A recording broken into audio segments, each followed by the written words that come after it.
Good evening and welcome back to the E-Arsenal podcast. We are back with you after 8 and we're here to discuss all things and everything Arsenal.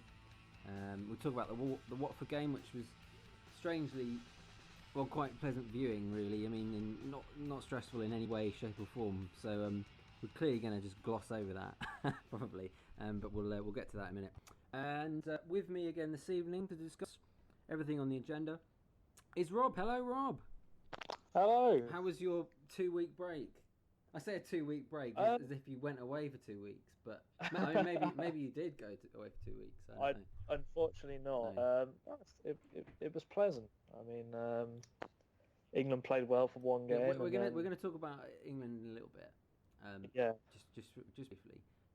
But yeah, I'd like to welcome back to the show Matt Dawson. Hello, Matt. Hello. Anything fun that you got up to in the last 2 weeks? Not really. No. Okay. Really. that was resounding. Fair enough. So let's talk about England a little bit. And I mean, I watched England the Germany game. I'm sure all you listeners did. We don't call it the interlull for no reason. But these, in the games leading up to the Euros, we start to get a bit carried away, and the hope comes in the crushing failure, and almost in the space of 4 days, we had that exactly. I thought. I mean, from starting to playing a Germany team and just seeing what is this I see before me, an England team pressing high. What on earth is this madness? And being pretty behind after Jack Butland got injured, and Tony Kroos who hopefully he'll be doing that for us, Arsenal next season. From the distance, and then going 2-0 down to Mario Gomez, and I think he'd do really well in the Premier League. He's got that type of, physique and characteristics about himself. So I've just been completely freaked out by a bolt of lightning outside my window, which completely wasn't expecting, but we carry on nonetheless. So sorry about that. Under attack. It was a bit humid. Goodness me. So anyway, yeah, I digress. And then we're behind, and then we get Harry Kane's goal. It's fantastic. He does the Cruyff turn, and we don't want to talk about Spurs players too much, but we have to talk about Dele Alli, who was just magnificent and just run the show. And then obviously with Eric Dyer popping up to score the winner. I mean, and then from that, let's talk about the Germany game quickly. I mean, I'll come to you, both of you. So Rob, I mean, what was your take on the Germany game? As exciting as it is, it's also a little bit depressing that all of our best players seem to be Tottenham players. Well, yeah.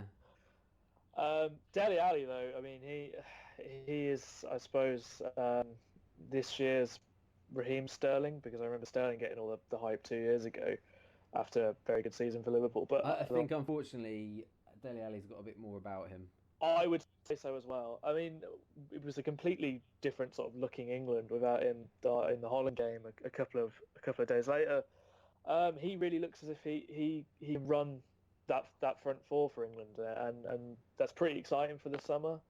I mean, I'm sort of thinking that we should probably at least get to the quarterfinals. I mean, if we don't get out of the group, it'll be really embarrassing. But hey, if we don't get out of the group, yeah, we should all just give up international football. We should do it anyway. Third place exactly. well. And even if we finished third and had the 4th highest points total for third place, we'd still qualify. I think that's right. So if we didn't get through, it would be, it would be pretty shocking, really. And then, so Matt, what was your take on the Germany game, quickly? Yeah, it was quite refreshing to see how well we played. And I don't want to rave about a Tottenham player, but I wasn't really convinced by Eric Dyer internationally until that Germany game. And I think going into the Euros, we'll have a solid base because of compared to previous tournaments where we maybe haven't had someone like him. Well, this brings us to my concern. As soon as I saw James Milner was playing against Holland, I just didn't bother watching. I like Milner, but he just slows down our tempo completely. You just die a death in the middle of the park, and that was pretty much the case for most of the game. So I mean, it's a bit like the Rooney situation. Whether he's our captain, so if he's fit, he'll start. Unfortunately, but I don't really see. I see him holding us back and holding our progress back, certainly keeping players like Jamie Vardy on the bench. and and maybe like a Ross Barkley. So I mean that's concerning. I really hope Milner doesn't start in too many games at the Euros. I really do, because that would just be a massive step back. And I know Hodgson likes Milner because he takes him to the tournaments, and he will take him. He'll be in the squad if he's fit, 100%, like Rooney. But yeah, that's my concern. I mean, and against Holland, it just seemed like we got caught out. Like there wasn't that same kind of momentum that was there. I mean, people were saying about the Germany game. Oh, Germany aren't really a friendly sort of. I'm misphrasing that. They're not a friendly bunch. They're a lovely group of people, but they don't play well in friendlies. So they're a tournament team. That's what I meant. And depending on what side of the fence you sat on, that was I think it was quite arbitrary at the point. But we all know Germany will turn up in the Euros. I mean, it's basically on their doorstep, neighbours. So we'll see. But then against Holland, it's like we're caught out by, I think it was Narsing, wasn't it, who scored the second goal. And worrying. But that's just the difference that playing a few players had. I mean, Drinkwater was on his debut. I mean, how did you think Drinkwater played, Matt? Well, I don't think he did himself any harm. No. He wasn't amazing, but he didn't play badly either. So I think it'll be interesting to see whether he does actually make the squad. I think it's between him and Walcott, I have to say. That one last place. And despite me being an Arsenal fan, through and through, Theo Walcott does not deserve to be anywhere near the team. Okay, he scored yesterday, which we'll come on to. But, I mean, for me, if he keeps Drinkwater out of the team... He needs to have a very good end to the season. I mean, not our... And even then, I think he may struggle to get into the team. But Rob, do you echo those sentiments? Yes, I do. Depressing, isn't it? It is. It really is. But I mean, Walcott has been woeful all season. I really wouldn't want him in my squad. I mean, I think Sterling is probably. I mean, imagine Sterling will be back in time. It's probably going to get that place. Yeah. Well, I think Sterling will go anyway, but it's not between Sterling and Walcott. I think it's Drinkwater and Walcott, different positions, but I think they're the two places that are on the fringes of the tournament and may or may not go. So let's move away from England and talk about Arsenal. I've written down a headline: Gunners sting Hornets in sweet revenge, which it was really for our quarter-final exit. Which was quite difficult for some people to take, and but it seemed like we were just off from the bat. There was no hesitation. What I want to talk about is Alexis Sanchez. Have we possibly? I know I say this before with certain players. Does he now push on? We've got 7. I think it's 8 games we've got left, isn't it? I think 8, 7, or 8, one of the two.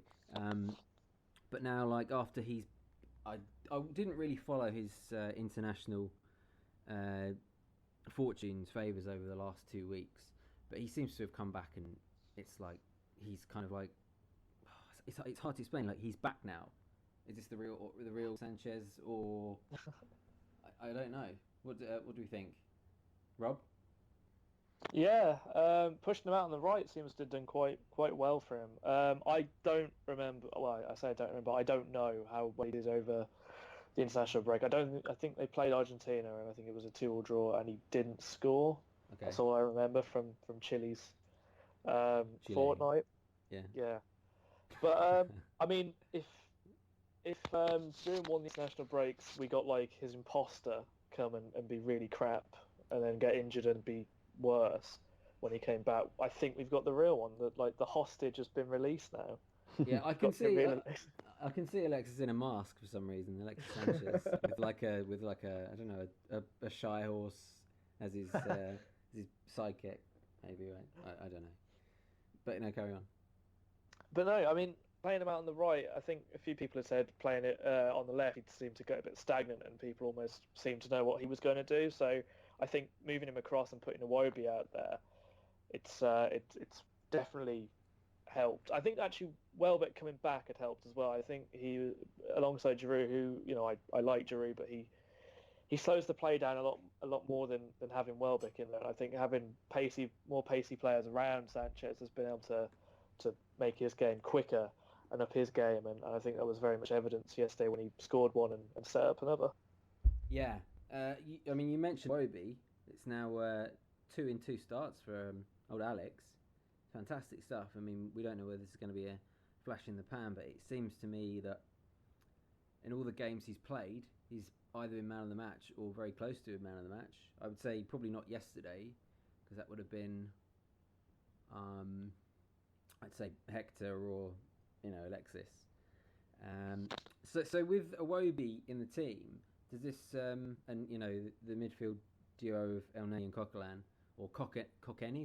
Is it Kokelneny? It's Kokeni. I'm not sure yet. We'll work on that.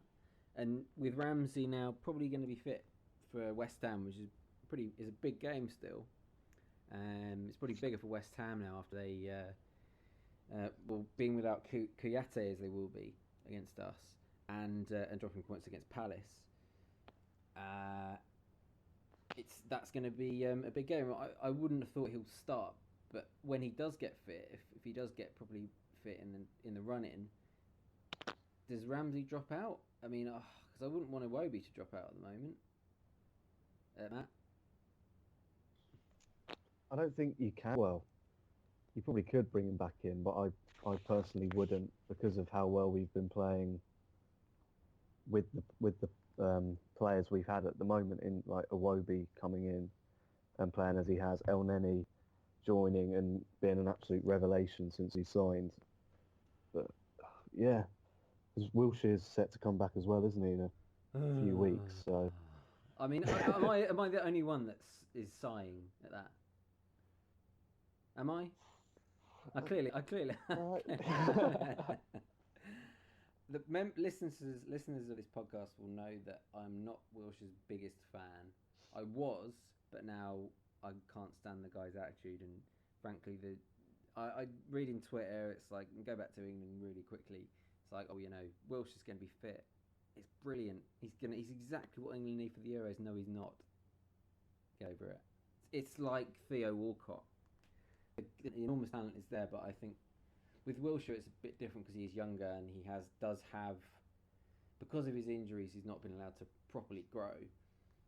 But I mean, from a personal viewpoint, Wilshere used to be that sort of player. I thought, he's never going to get injured because he always kept hitting. He was such a low center of gravity. Sorry, but when he went down, it's like, he's alright. He's just Jack. He's just rolling around and whinging. But when he did get injured, it was like, well, that's kind of the bubble.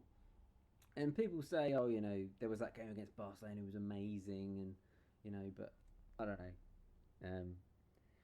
I'm certainly for this season, I really couldn't care less. Tell me what Jack Wilshere brings to Arsenal. One of you. Sure. I think he just carries the ball better than most of our midfield. Sorry. Try not to die. So you just flabbergasted at my words, and it's like, what's he just said? It's like, yeah. Now you have asked me, I'm struggling to actually think of. I'm actually thinking of what he does. There we go. Rob, can you help him out? I would suggest you can't. It's one of those. It's like you're in love with like a person until someone brings out their biggest flaw, and then just like everything shatters around you. Like, oh yeah. No, I think Wilshere though.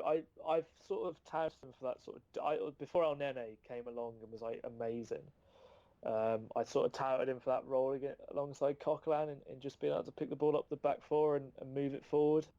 But I mean, Coquelin's doing that brilliantly right now, and I'm also with you. I've really don't think he should get just an automatic into the England squad if he's fit. He said he would, because he's not played all season, and exactly he has no fitness. I mean, I would much rather some and had a proper pre-season with this, really.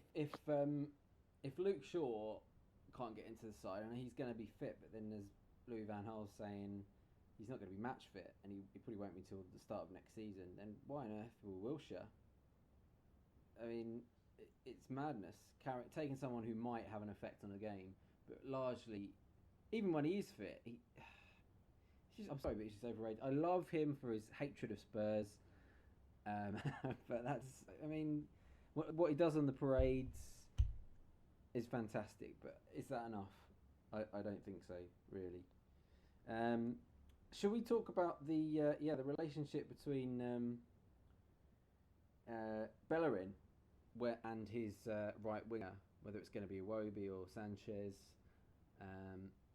because it's down to a T. I mean, I'd say, Matt, your views on Hector yesterday?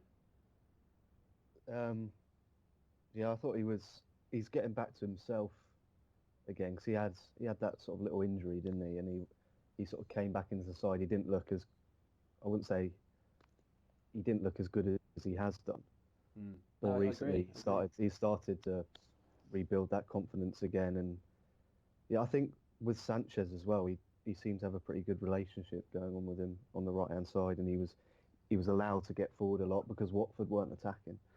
But one of the things with Bellerin, I've been thinking it for a while, that he does need some competition because he's so young, and the problem, like Debussy out on loan, he isn't great. Chambers sort of isn't featuring in that right back spot anymore. But yeah, no, I think Is there anyone you go after in the summer? I mean, the question is like, is that he wouldn't. Bellerin's number one, so unless he got injured, he wouldn't. That person, it's like, for example, City are going after. I mean, it's reported to be a done deal. Marc-Andre ter Stegen from Barcelona going to Man City, when you've got Joe Hart as a number one. I mean, there's rumours that Guardiola is not convinced by Hart, so ter Stegen could conceivably be number one, and then where does that leave Joe Hart? But it's a delicate position. If we brought in a right back, and I mean, when we bought Debussy, I thought I was well happy with that, and he's first team. But then Bellerin just came on leaps and bounds last season. That by the time Debussy returns from injury, he's been usurped for his own position. But that's football, though, isn't it? Rob? You're sort of just going to be buying someone experienced, unless you're going to find someone young. I mean, you're not going to find much younger than Hector Bellerin, though. It's going to be an understudy. But, I mean, I suppose you're just going to have to try and find someone with experience who perhaps Bellerin can learn from and perhaps can slip in. But then you'd almost say that is Mathieu Debussy. I mean, Carl Jenkinson, of course, will be back next season as well. Does he really have a future at the club? I don't know. West Ham don't seem to be missing him. Now they've got Sam Byram as well. Although Mikel Antonio's playing there at the minute, isn't he? I think they are missing him. He's got a lot of injuries. Yeah, I would say that they are kind of missing him.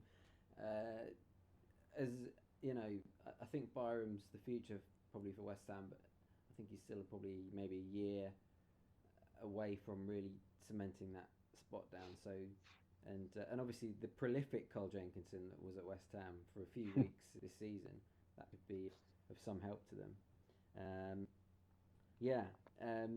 So it's good to see a clean sheet is nice at home for once.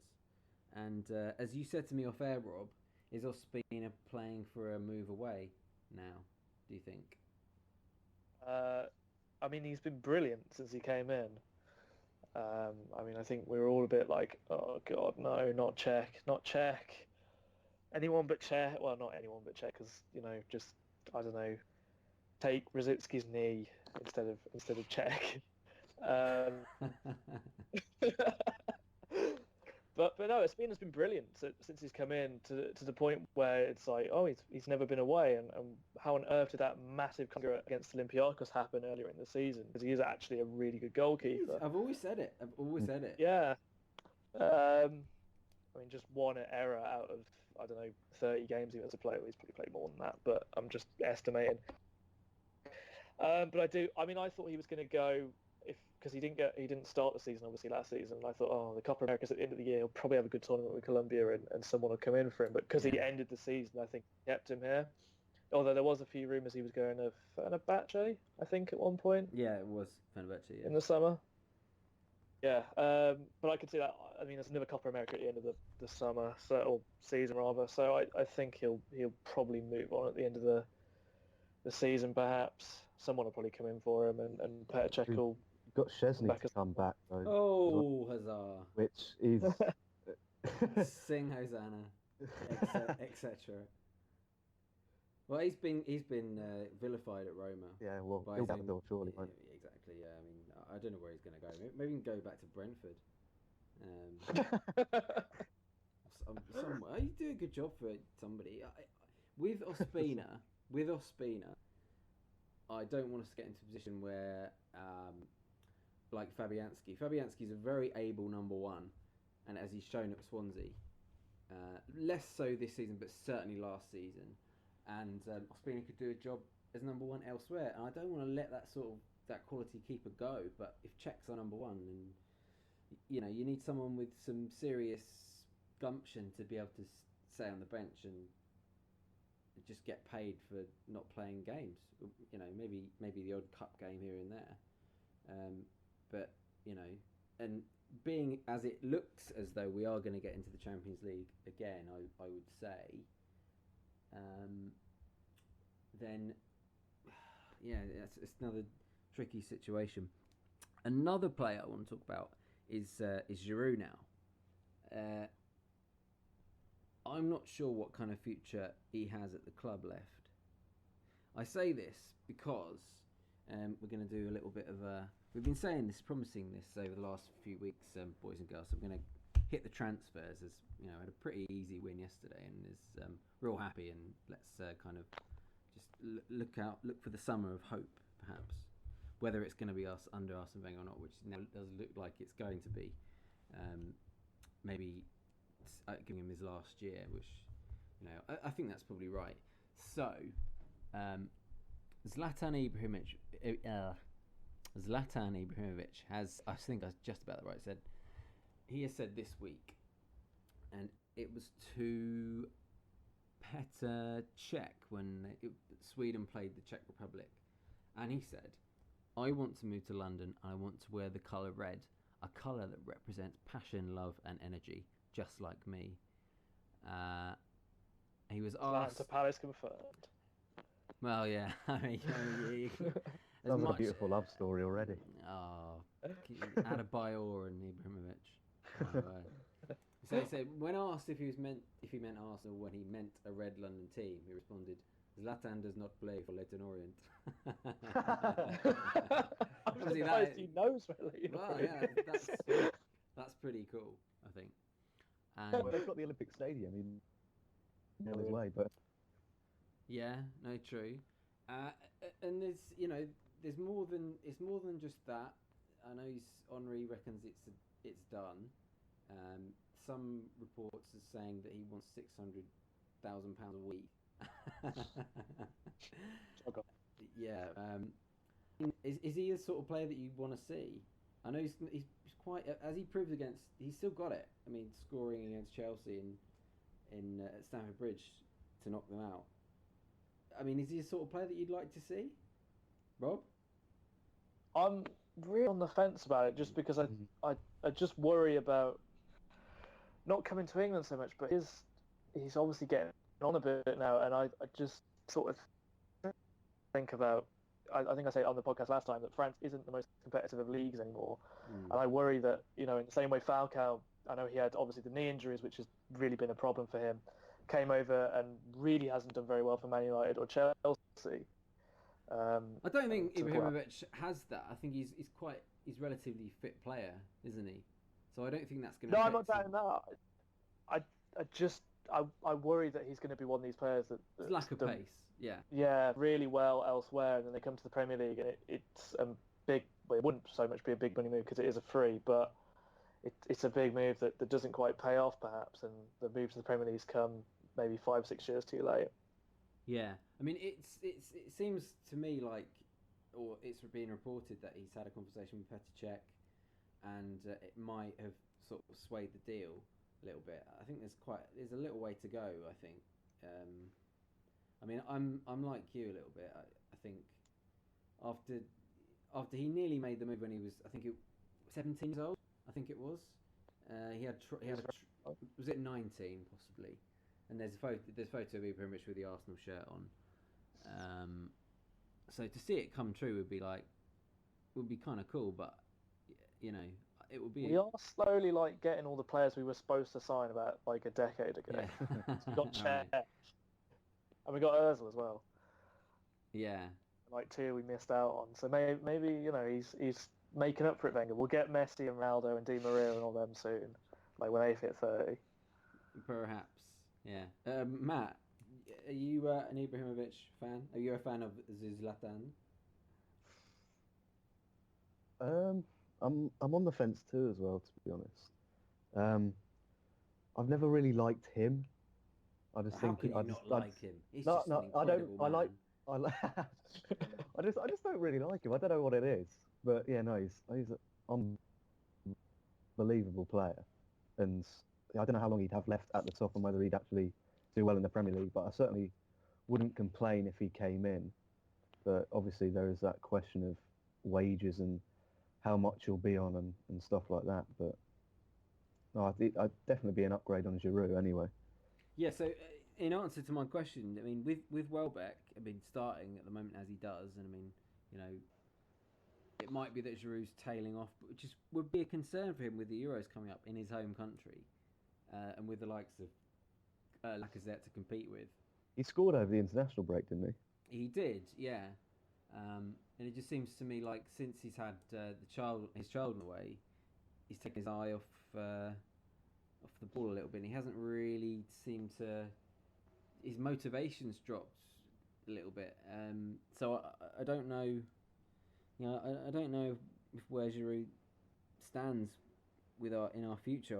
I'd say Welbeck does, certainly. Okay, so let's move on to a few other rumours. Henrik Mkhitaryan, Armenian player, plays for Dortmund, who will probably tear Liverpool to shreds on Thursday, or may or not. He is house hunting in North London. We are believed to. It's believed to be known. He's a player that I've kept an eye on probably over the last few years.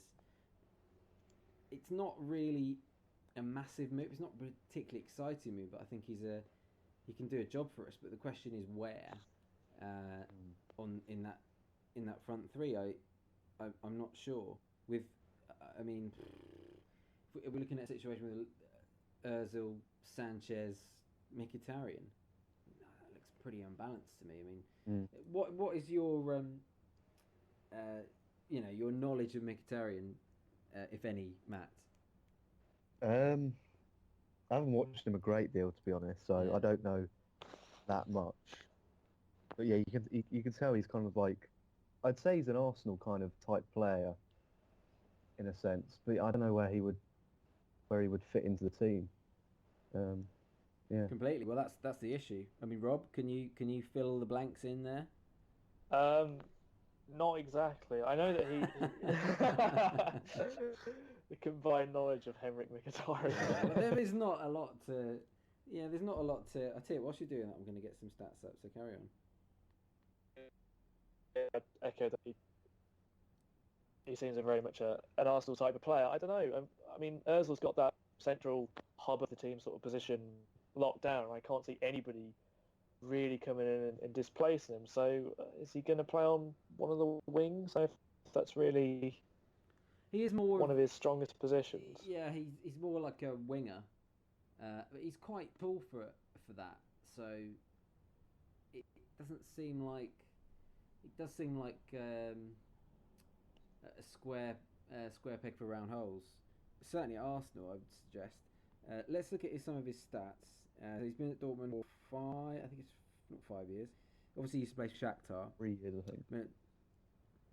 Yeah, 3 years, right. 22 goals in 85 appearances. So that's one sort of every 4 games, roughly. And he's 5'10". Wow, I thought he was taller than that. So maybe he's not that tall then. So wow, I can't believe that. That is just rocked my world. He's 5'10". So maybe that's why we are going after him. He's certainly smaller than Özil. Yeah, but again, I'm not sure about that one. Tony Kroos is one that I'm keeping my beady eye on.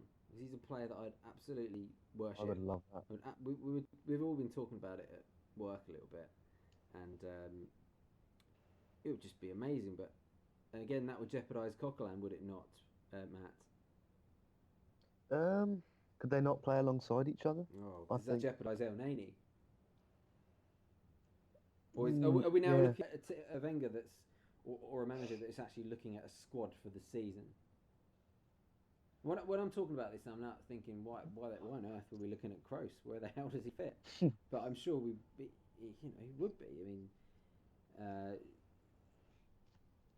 even last night in El Clasico, he did enough to say, well, he kind of sparked Real Madrid when they needed to be.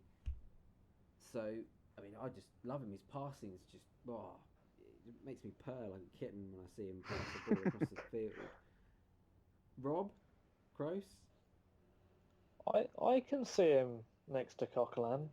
I think as that player who gets the ball off the back. I mean, that is the player we've sort of missed, although Onene has come in and done really well. Is that player that gets the ball and starts everything rolling, which is what we badly missed at Old Trafford a couple of weeks ago, and until Onene came in, is what we badly missed as a team. So I could definitely see that. I think hopefully we are looking at building a squad. I don't think it's any, I know footballers are all ultra competitive and no one wants to lose their place, but I think sometimes you do have to just buy someone and go, look, yeah, it's your place. I'm buying this player in. You want to keep your place, you play better than him. Yeah, absolutely. That's the bottom line, really. I don't know what kind of. Is it right? I think Real Madrid got Kroos for 11 million. It was an absolute bargain. steal, It was wasn't an it? absolute bargain. It's like if he came to Arsenal, we'd have to, Arsenal being who Arsenal is, and the Premier League, we'd have to pay more than that, no doubt. I mean, maybe closer to 20. I paid 20 million for Kroos. Then we'd probably have to pay more than that. So I think that's one to keep an eye on. I think that, I think that I would absolutely love it to happen, but again, we'll see. And finally, probably one who some people have spoken of it as a big move with Basel's Granit Xhaka for a reported £32 million. I'm sort of scratching my head over this one a lot. He's a player that, again, we've scouted no less than 30 times, not 29, 30 times. So he's clearly someone we've got our eye on. But are we just raiding Basel now? Is that what's going on? Nani, Xhaka, maybe Gashi. Everyone would love to have Gashi at their club, wouldn't they? Maybe not. Who's the striker they've got? He's quite young. Brilliant Bolo, Embolo. yeah. Swiss, I believe, isn't he? I'd probably had him. Yeah. Okay, yeah, maybe. So, anyway, that was just like a little amusing into what might be happening this summer as there's a few things developing. So, again, we'll keep None of these deals are going to happen. Yeah, I just like to say none of these four are going to get anywhere near done. If one had to, I think Ibrahimovic might happen. But I know one person in particular will be buying a shirt just to see it happens. I mean, not just one, but he won't be the person. But personally, I know one person. Let's talk about the title race. I mean, Leicester now just need 4 wins to do it. Are they going to do it? Shocked if they don't do it. At this point now, yeah. It looks like they're just going to win every game 1-0. That's it. Get a goal. Get a slightly... They were when they scored today, it was against the run of play. When they scored against Norwich, who they should have lost to, it was against the run of play. They scored against Palace, it wasn't against the run of play, but they could have easily... I mean, Delaney hit the bar before the break, the international break, sorry. So they've won 3 games that they could quite conceivably have dropped points in, and that's just saying to me that it's done. I mean, did we watch Liverpool Spurs yesterday? I didn't. Either of you? I did on mute, so sort of half watched it. Did you have it on mute for any reason? I was I don't know what I was doing actually. I think I was No, watching... never mind. I thought you were trying to think of a funny story. Maybe you could have, I don't know, like had the sound on and had. I don't know why you'd have the sound on and have no picture for the life of me, but because it's Spurs, you know, I don't know. Yeah. It was sort of just on in the background. Okay, so that's definitely. I mean, Spurs would have won it. I think it was probably the right result, and it's probably the result that they've got to go to United next weekend, and that could be the end of, hopefully, the end of their title push. Hopefully, and more importantly, the day that St. Tottenham Day is firmly back on. Hopefully, as we have obviously West Ham away next weekend. So if we could win that, and United do us a favour, then I think, yeah, we still wouldn't be ahead of them even if they won, but we'd have a game in hand. Point behind. Yeah, with a game in hand. Yeah, so that could be a big moment. Anything else you want to cover, chaps? At all? Talk about the West Ham game. We could indeed talk about the West Ham game. Is there any tactic now to keep quiet, Matt? Do we think, or do we just? It's a bit like Marit. Just tell Gabriel to tell kick Gabriel not to lay into people so he doesn't get a free kick. That's a very good point, because that just don't give away a free kick and we'll be fine. Yeah, from anywhere inside the 30-yard distance from goal, because that guy is a wizard at the moment, and unbelievable. Massive credit to West Ham, because there's no way that, I think I'm right in saying he's already been awarded Player of the Season in some quarters, which is quite controversial with Mahrez and Vardy, etc. But the guy is just a magician, and no doubt his price has skyrocketed. Although he won't be leaving West Ham with them going to the Olympic Stadium, no way. So, I mean, who else do we need to keep an eye on? Lanzini, I would say, as well. 2-2 league games for him, perhaps. Mm. And no Kouyaté. I mean, first of all, I think that'll be a big one. It's a big miss, Kouyaté. It really is. I think first of all, like, I mean, do you think we'll get a result there? Both of you? I'll ask you. Okay, I'll ask you individually. Rob. Rob. Oh, in fact, I'll come to you, Matt. Then first, do we think we're going to get a result against West Ham?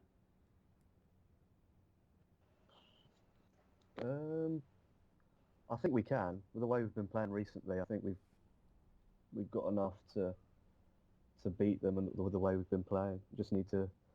The defence isn't anything amazing in my opinion. So if we move the ball around as we have done against Watford and Everton, I think we'll be fine. Yeah, we won there last season, I think I'm right in saying, and we were 1-0 down. I think that was 2 years ago maybe, and when Santi got scored twice, we were 1-0 down, and then we won 3-1. I think whether that was possibly a year before, I'm not too sure. Are you there this time, Rob? Sorry, my Skype was just cutting out. Yeah, I mean, as long as we don't give any free kicks away in hour and a half, I think we should win that game. Nice and succinct and to the point. I like it. Yeah. Yes. No, we've played a lot better in the last two games. It's nice to know that the momentum from the Everton game hasn't been sapped out by the interval. So I'm pretty confident, and I think if we win that, we are pretty safe as far as the Champions League qualification places go as well. Because I mean, that we might be very well split with Tottenham, Man United later on that day. Is it later on that day or the day after? It's the day after, I think. So yeah, but I think we're pretty much in if we win against West Ham, assuming we don't have a January to March collapse again. Which is always obviously possible. But no, we generally are pretty strong from April onwards, aren't we? So. Well, yeah, once we've blown the title, we are usually pretty. Absolutely, yeah. Okay, we'll wrap it up there this week, I think. Thanks for joining me, chaps. Rob. No worries. Yeah, no worries. Can we have your Twitter handle for us, please? At Rob Tongason94. Thank you very much. Matt, again, thank you very much. Pleasure. Twitter handle? Matt D. Dawson. Thank you very much. You can get us on the Facebook page, on Facebook, obviously, on Twitter at @E_ArsenalNet. I've been Neil, your host. You can get me on Twitter at the91stNeil. That's at the91stneil.